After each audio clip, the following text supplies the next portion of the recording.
You might have caught from our song choice today that we might be talking about Jesus some. We're continuing in our series from the Gospel of John, The Message Became Flesh. A lot of you probably know what the Latin phrase Carpe Diem means. Probably not because you've studied Latin, but because you have seen the movie Dead Poets Society, or at least clips from it. It's interesting how that phrase has kind of become common knowledge because of that movie. Seize the day. And it's from this scene, the teacher in that movie, played by Robin Williams, there's a very impactful scene in which he's reminding his students that their life is short. They're going to be here for just a limited period of time, and they only have that short period of time to do something with the life they've been given. And Robin Williams challenges his students in this movie to not squander that gift, but to actually do something significant with their lives. Seize the day. That's kind of what Jesus is going to be talking to his disciples about in the passage we're looking at today. We're in John chapter 9, verses 1 through 7. I've titled the message, Carpe Diem. Give me a second. Okay. Oh, sorry. Let's read verse 1 and 2. And passing by, he saw a man blind from birth. And his disciples asked him, saying, Rabbi, who sinned, this one or his parents, that he was born blind? Now, we have finally reached the end of the long, rambling discussion back and forth in chapters 7 and 8. I think in previous weeks I might have said it included chapter 6. If I did say that, I apologize. It's chapters 7 and 8 that deal with when Jesus is in the Feast of Tabernacles, and he draws on two significant bits of imagery that were part of the Feast of Tabernacles at the time. Every morning they would get water from the pool of Siloam and bring it to the feet of the altar in front of the temple and pour it out there. And it was their way of recognizing that God provides them with water, which is what is necessary for all their crops to grow and all the production that they have and the life that is sustained by water. They are grateful. They don't pray to any other God. They don't depend on nature. They don't depend on Mother Earth. They depend on Yahweh for life and provision. And another part of their celebration was that every night they lit chandeliers in the court of women, which is where all Jews were allowed. And on the steps leading up from the court of women, musicians would set up and they would sing praises all night long throughout the feast, celebrating the goodness of God. And they would dance and praise before the Lord in a very strong contrast to the kind of debauchery involved in nighttime festivals with Greeks and their pagan festivities. They celebrated light in the midst of darkness. And Jesus in this feast has said, I am the light of the cosmos. This thing you are celebrating at night, it's me. I am everything good come to you in the flesh. I am life itself. And he also in this feast has said, if you come to me, I will cause living waters to flow from within you forever. I will be a source of water and life eternal in you. So Jesus has very deliberately drawn on the imagery of this festival during this time. And throughout this, all he's been met with from the religious leadership is absolute rejection, arguing, debating, trying to undermine and undercut and reject every single thing Jesus has been saying in two long chapters, 7 and 8. Now we finish all of that, and this is the concluding event of this encounter, this Feast of Booths. He's done talking with them, so he walks by, and we're going to have kind of an object lesson that goes with all that's being discussed in this time. He sees a blind man. And this guy, it's not that somehow he had some diabetes and lost his eyesight or had an accident. No, this guy was born blind. This guy has never once in his life seen anything. And his disciples see the man, and they ask Jesus a question. I'm sure they saw him and thought, wow, it's horrible to be, from the moment of birth, have to deal with that shortcoming, that incapacity, and especially in a world in antiquity, there was no such thing as Braille. They didn't have stoplights with audio signals and stuff. There was no accommodation made for the blind in antiquity, except that in the law of Moses, you were told not to trip up the blind because God doesn't like it. But beyond that, there wasn't any help society-wise for the blind. It must have been an excruciatingly difficult life for this man. And the disciples see that and they think, wow, what a horrible thing to have happen to somebody. And they say to Jesus, Rabbi, teacher, who sinned? This one or his parents that he was born blind? This was the assumption, not only among Jews, but basically among everybody at this time. That if you had something horrible like this, blindness or some horrible disease or something, that happened to you because in some way you had offended, if you were a pagan, you had offended the gods, or at least one of the gods. You had done something that offended them and they punished you with this. For the Jews, it was Yahweh. There was only one God, and he meted out justice to people. So when people sinned, he brought retribution to bear on them, sometimes in the form of illness.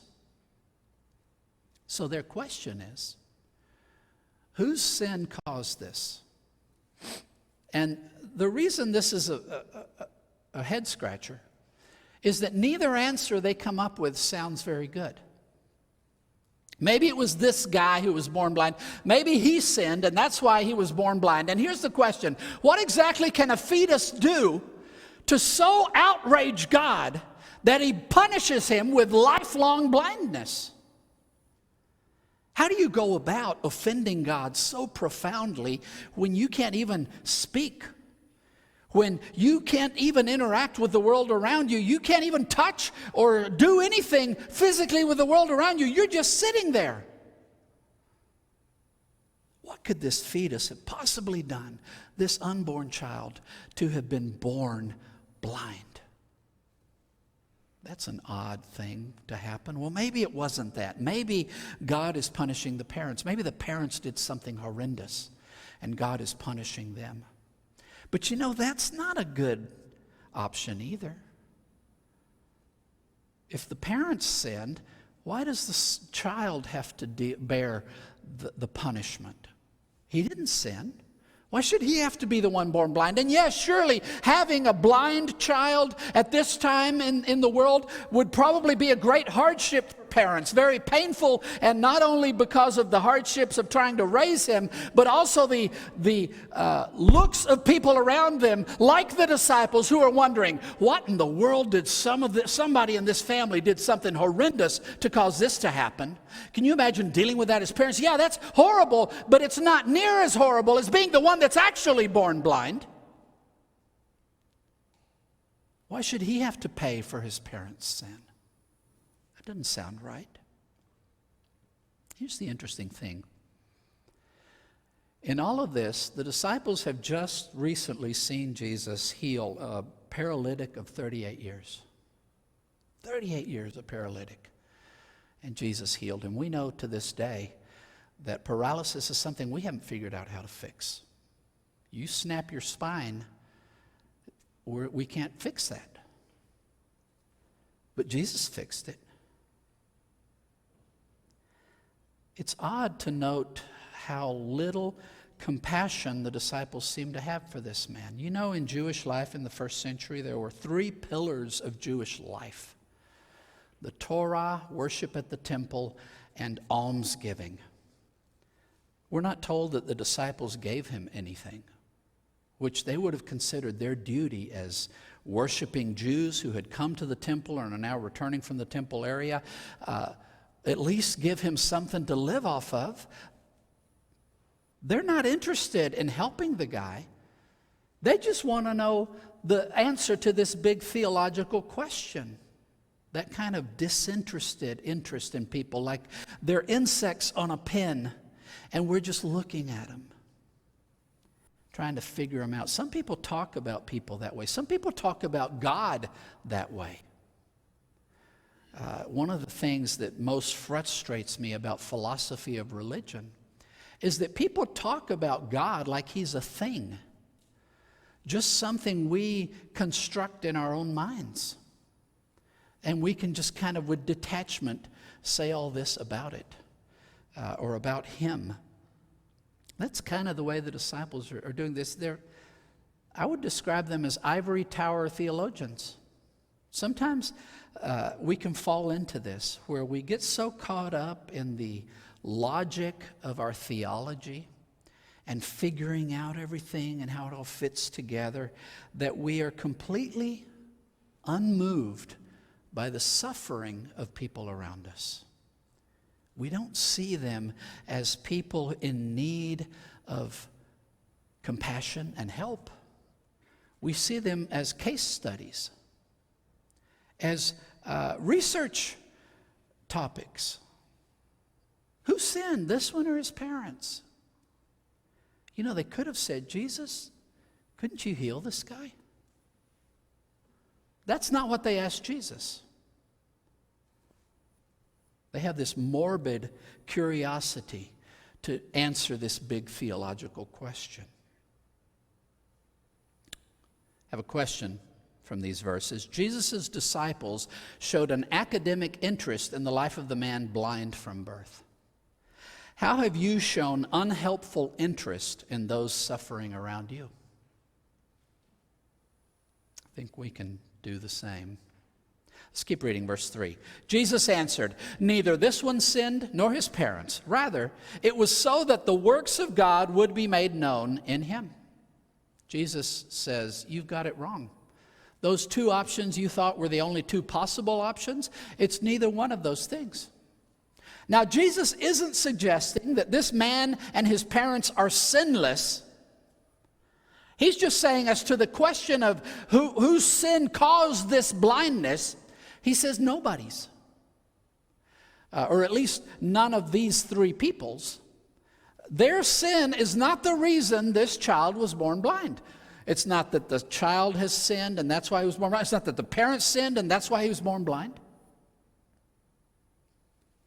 Sometimes suffering happens and it's not directly tied to the person suffering and what they've done. Sometimes you earn it. A lot of pain in life is self-inflicted.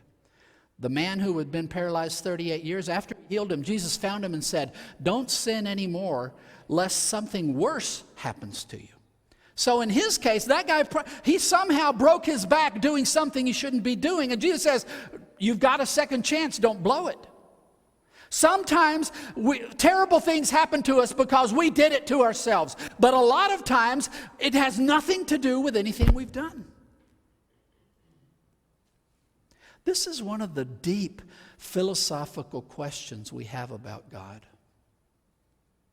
We can kind of get suffering when it's deserved. But how do we explain the suffering of children? Children born with suffering. Why does that kind of thing happen? And one of the big complaints to God is the idea of unjust suffering. Suffering that is not punishment, is not deserved, it just happens. Jesus gives us an answer. And here's, I think, in the big picture of the Bible, this goes back to Noah. We are told there was a moment in the history of the world where wickedness was at such a point that there was only one man on the face of the earth who loved God. One man. I can't imagine how dark that moment in history was.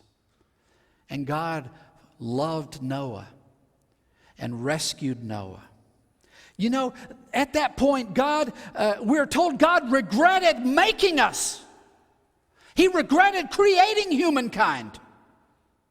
He could have just said, I'm done with all the evil and all the senseless suffering and all the ways in which this world is broken and messed up. I'm just going to wipe the slate clean, erase everything, and start all over. As creator, that's his right. You're building a sculpture. You don't like how it is. You can tear that clay down to a lump again and start all over. It's your prerogative as creator. God could have done that. But instead, he took Noah and said, build an ark.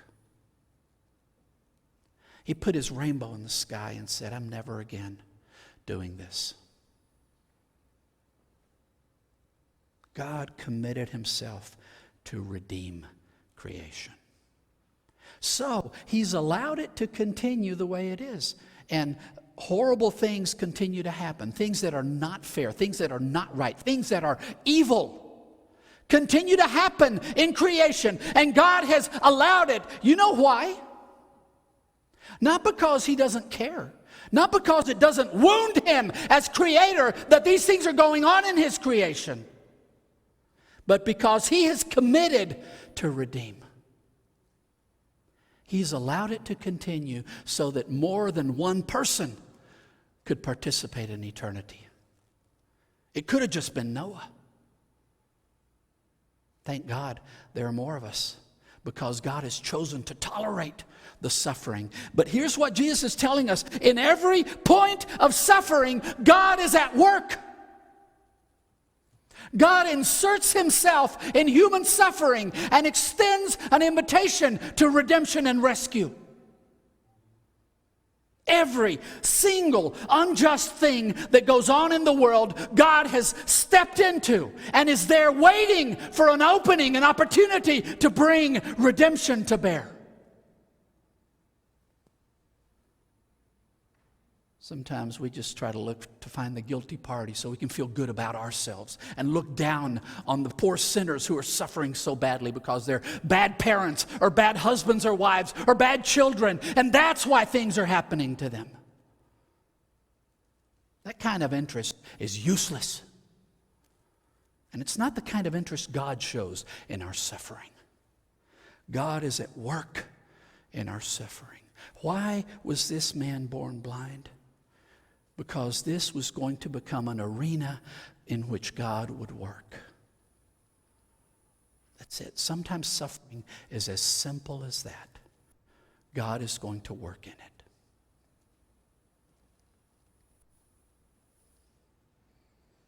I have a question from this verse. Jesus said God was displaying his works in the life of the man born blind. How have you observed God at work in your suffering?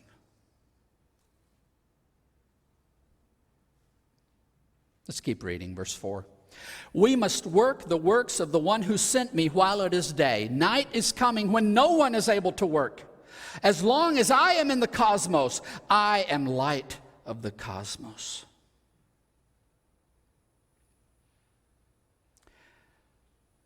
Jesus kind of reorients his disciples. And I love that this story is as much about this man born blind and what Jesus is doing in his life as it is about Jesus teaching his disciples. Jesus could have just healed the man and said, see, that's what I'm talking about. God's at work. But he turns around before he heals the man and says, I need to teach you guys something about this. We must work the works of the one who sent me. We absolutely must. Not just me, Jesus, we must work the works of the one who sent me, the Father who sent me.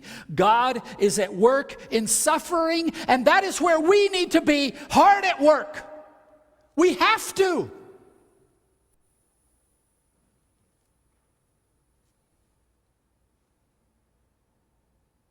Preparing this week to preach, it hits me how disinterested I am about the suffering of others at times. How easily I just walk right past it and don't see that as the place God expects me to step in and bring not explanations, Not unhelpful advice, not morbid curiosity, but actual healing. Jesus says, you guys need to be doing what I am doing right now. The night is coming. That's an obscure statement. What exactly does he mean? He talks about, as long as I am in the cosmos, I am light of the cosmos. I illuminate creation as long as I'm here. Now, if he were just talking about his physical presence, he's about to be gone. He's within a few short months, crucifixion will happen. Shortly after that, he will ascend to the Father. So in terms of Jesus physically present in creation, he will be absent. But if he were saying that when I'm gone physically, the time to work is done, then it would not make any sense for John to even write this down for us, because by the time he's writing this, it's been decades since Jesus ascended to the Father. This instruction would have no use if we're already in that night where nobody can work. I don't think that's what he's talking about. I think he's talking about that this creation in the state of night that it is, or the state of darkness, that it is going to be this way only for a limited amount of time. We only have so long to bring God's goodness to bear on the suffering around us. We have a limited window of opportunity for two reasons. One is we don't know how long we've got here. We don't know how long our lives individually are going to last. We don't know how many breaths we have left. We don't know how many heartbeats remain on this ticker. So that is a limited resource we must not squander. Every opportunity we have to insert the healing of God in the suffering around us, we are commanded by Jesus to be at work, doing what God is at work doing. Joining God in that work. The other reason we have limited time is we know this creation will not continue like this forever. There is a final day. There is a day in which Christ will intervene and the elements themselves will be consumed by fire, and we will have new heavens and new earth, and the opportunity to deal with the suffering and the sin around us will be gone, because it'll be eradicated from creation. We have a limited window of opportunity in which to insert ourselves in the work before us now.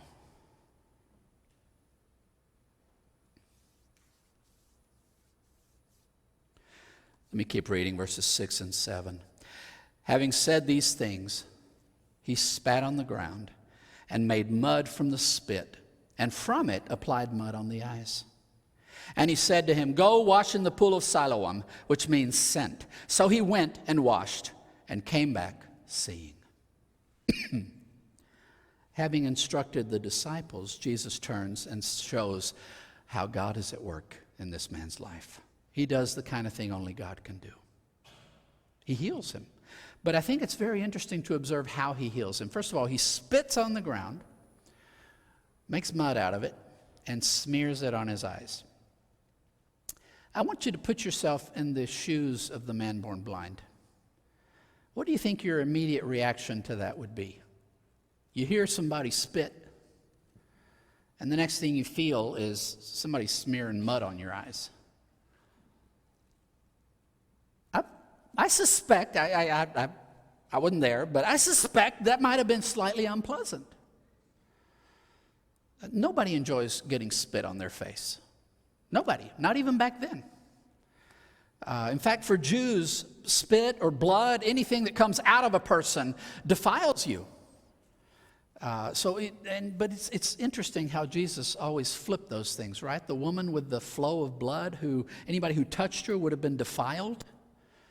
She touches the border of Jesus' garment, and instead of Jesus becoming defiled, she becomes clean and restored.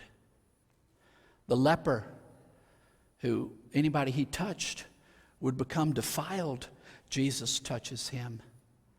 And he doesn't defile Jesus. Jesus purifies him and restores him to community. And Jesus has a way of taking the defiled and turning it into the holy. So he uses this kind of gross mud. I mean, mud is not great as it is, but spit mud is probably lower on the scale of muds you might want to have on your face. Applies it to the eyes. And this guy could have taken offense. It's not bad enough that I was born blind. You have to make fun of me? What kind of cruel act is this? He could have taken offense. Certainly the people Jesus has just been talking to for 2 chapters have been taking offense at every single thing he said. He could have taken offense, but he didn't. And Jesus gives him instructions. Go wash in the pool of Siloam. And here's something odd. Jesus didn't take him there.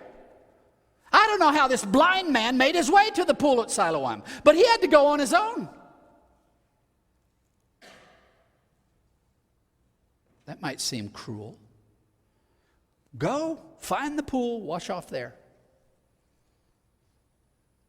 Again, this pool was tied into the ritual of the Feast of Tabernacles. And I think that's the reason Jesus chooses it. So he sends him there, and here's the amazing thing about this man. He doesn't get upset with Jesus. He doesn't walk off in a puff. He doesn't say, "Who are you to tell me what to do?" He simply does what Jesus told him. Notice that Jesus didn't tell him what would happen once he got there. He didn't say, "Go wash and you will be healed." He just said, "Go wash." That's as far as he explained. He went. He washed. He came back seeing. Why did Jesus do it this way? When it was the paralytic, he just said, "Get up. Take your cot, get out of here." He could have healed him with just a word. Or if he wanted to be more dramatic, he could have laid his hands on his eyes and poof, said, "Open your eyes." He could have done it a million ways, and this is the way he chose to do it. He healed him in a way that required of him faith. He gave him instructions to follow. He did not explain fully what he was doing. And it was an invitation to trust.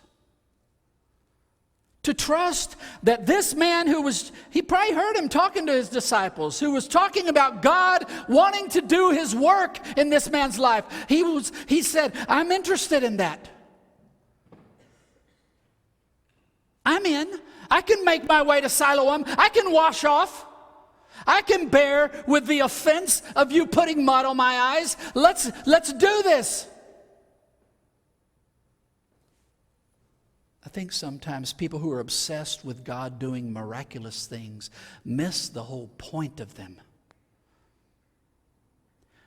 This guy might have thought, being blind is the single most important thing about my life. Fixing that is the most important thing you could fix for me. You know what? It wasn't. This guy needed Jesus more than he needed to see. He needed God. He needed to be restored to the right relationship with his Creator that his Creator intended for him. That need was greater than his blindness, and Jesus healed his blindness in a way that tied the two things together, because he's not just going to deal with the superficial. He's not going to put a Band-Aid on your cancer. He wants to deal with the real issues. And even something like being born blind becomes just a metaphor by comparison. He needed to discover a walk of faith with God. And that's how he helped. God inserts himself into our suffering, not just to fix the problem in the short term, but to invite us to the kind of relationship that will bring healing to every area of our lives, not just this one that we're concerned about.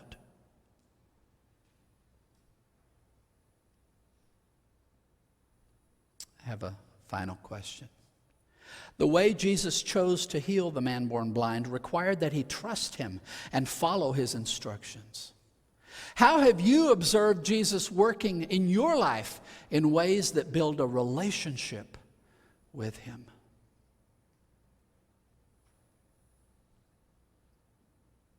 I want to ask, in this story, who do you identify more with?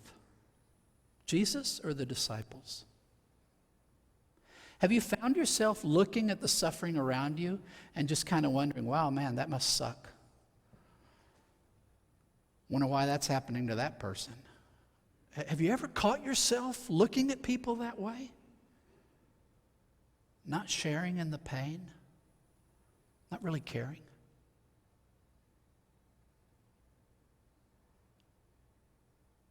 Or are we willing to insert ourselves in that suffering the way the Father is, the way Jesus does? You know, he was watching us from above, from beyond the crystal sea, and he came to us. He pierced the veil and became flesh to walk among us in the muck and mire of our suffering. He came. Is that the way we deal with the suffering around us? Do we insert ourselves into it? Not pridefully, not to offer unhelpful advice, but to actually bring Christ and the healing of Christ into that suffering. Night is coming. Our time is short. I pray we don't squander a single opportunity when we are exposed to suffering around us, that we never just look at it with disinterest, but that we hear what Jesus said. We must work the works of the one who sent Jesus to us, the one who inserts himself in the suffering of the world. We must follow suit, because we do not step into this alone. Jesus is the light of the cosmos. We have light to share. We have life to share. We must seize the day. Let me say a word of prayer. Dear God, thank you so much that you see our suffering and are moved by it. You don't just observe us from afar and say, wow, that must be painful. You come and sit beside us. You inhabit our suffering with us. And you call us to trust you so that you may draw us out of it. Lord, help us to join you in what you are doing, not just in our lives, but in the world. There is so much suffering, Lord. Give us compassionate hearts. And bring your light to bear on the darkness. We love you, Jesus. It's in your name we pray.